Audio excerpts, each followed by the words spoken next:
Hey, Get More Math students, let me give you a little insight as to what you're going to see when you use the Get More Math program.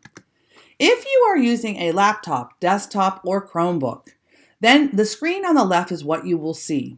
You can use the keyboard with those devices, and when you're answering questions, you have the ability now to have some of these features down below each of the questions, where you can enter a fraction, an exponent, a radical. If you are using an iPad, a phone, or a touchscreen computer or Chromebook that has a touchscreen, your screen is going to look slightly different over here on the right-hand side. It will give you a keyboard to use to enter numbers, but what about these functions? Simply hit the X squared, and there are those functions available for you. If you want to type in some letters, simply hit the ABC button, and you're going to have keyboard available to enter those letters as well. So just make sure you understand how to work with the device that you have.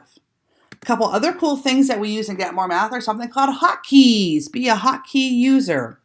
You can answer questions that involve those specific different features like fractions and exponents without even using a mouse.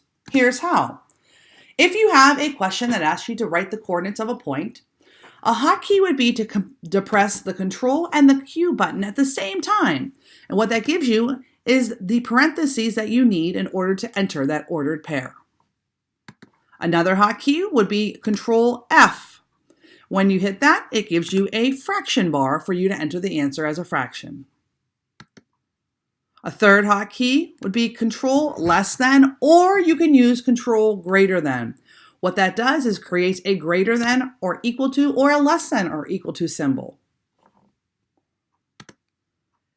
If you hit Control P, it's going to give you what we call a power and allows you to put exponents on your variables.